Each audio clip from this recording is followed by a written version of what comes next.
Assalamualaikum warahmatullahi wabarakatuh. Sampai ketemu kembali pada perkuliahan metode penelitian kualitatif di sesi kali ini. Saat ini kita akan membahas tentang paradigma penelitian dalam ilmu sosial. Saya yakin sebagian dari Anda sudah pernah mendengarkan, sudah pernah membaca barangkali, atau paling tidak sudah pernah mendapatkan pengetahuan tentang paradigma-paradigma penelitian di bidang ilmu sosial. Kesempatan kali ini saya ingin memberikan pengantar sedikit tentang apa itu paradigma penelitian ilmu sosial. Yang pertama, bahwa ilmu sosial itu ada yang dikenal dengan paradigma positivistik. Paradigma ini mengasumsikan bahwa ilmu sosial itu seperti halnya ilmu alam. Apa artinya? Memiliki karakteristik yang statis, yang hampir bisa terukur, dan oleh karenanya pendekatan-pendekatannya adalah linear. Untuk itu, prosesnya biasanya menggunakan logika yang bersifat deduktif, logika berpikir dari yang bersifat umum, dari teorinya terlebih dahulu ke hal-hal yang bersifat khusus, kasuistik, atau hal yang bersifat empiris. Oleh karenanya, pengamatan empiris digunakan untuk menemukan hubungan kausalitas di antara dua variabel biasanya, atau bahkan lebih, guna memprediksi pola-pola umum dari suatu gejala.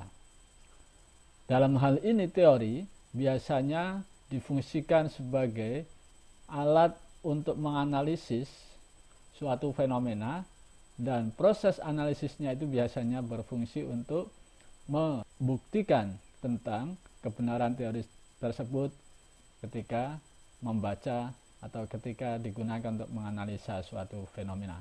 Dengan kata lain adalah menguji teori tersebut dengan suatu fenomena tertentu. Nah, alur berpikirnya bisa semacam ini prosesnya.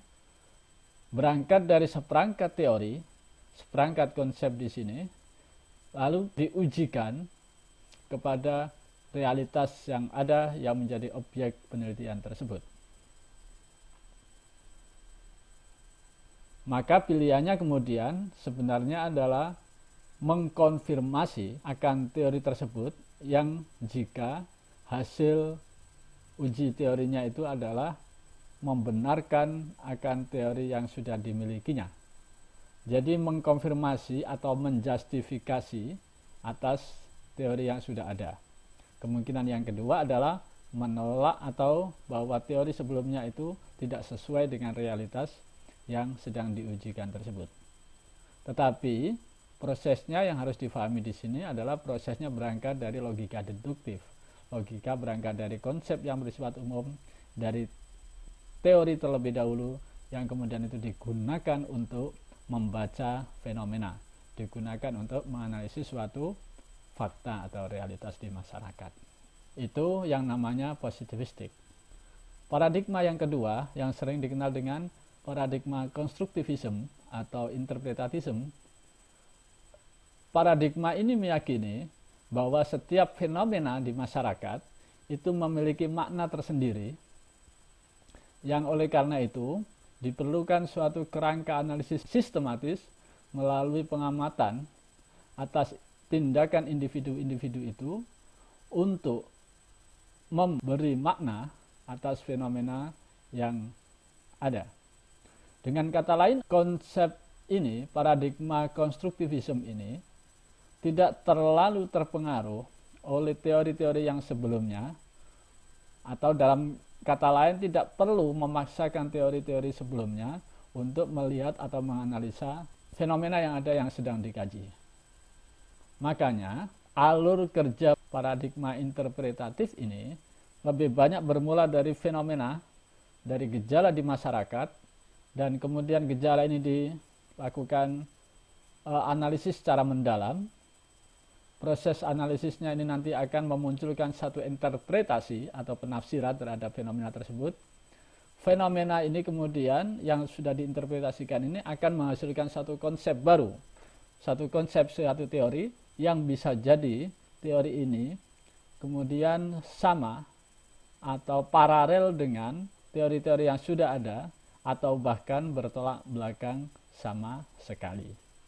Ini dua pendekatan yang berbeda, pendekatan interpretatif dan pendekatan positivistik.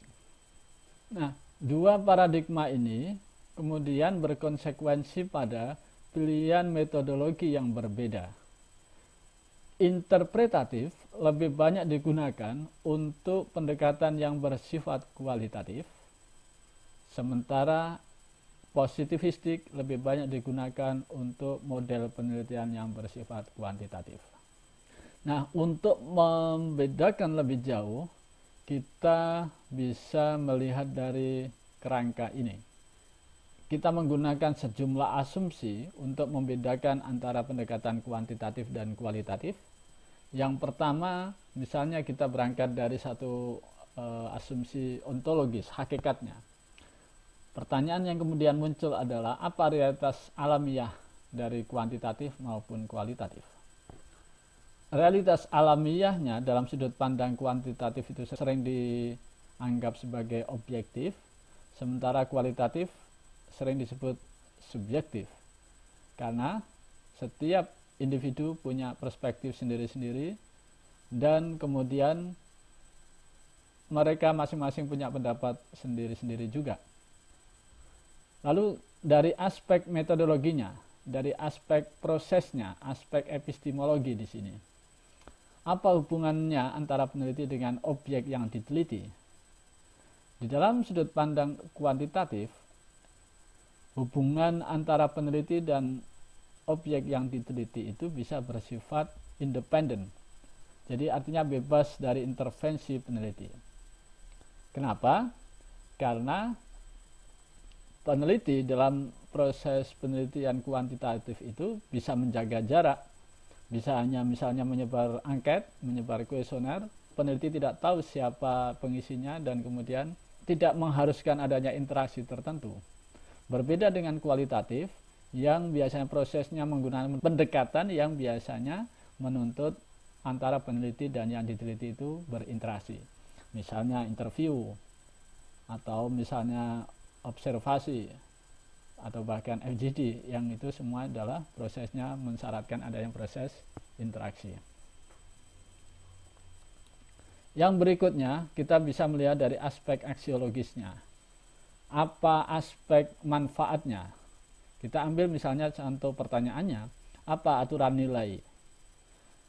Aksiologi dari kuantitatif itu bebas nilai dan tidak bias.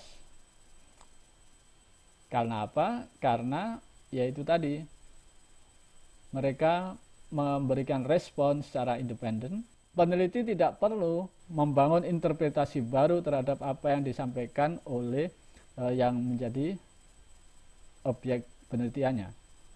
Sementara kualitatif bisa saja bias, karena peneliti dituntut untuk membangun interpretasi, membangun penafsiran atas informasi yang didapatkannya. Berikutnya, kita menggunakan asumsi retorik. Apa bahasa yang digunakan?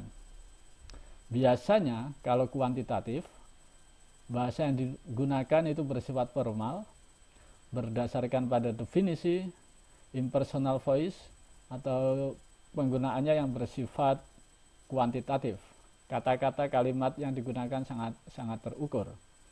Sementara kualitatif biasanya lebih bersifat informal, kemudian prosesnya sangat dinamis, berkembang, dan narasi-narasi yang digunakan itu sangat deskriptif.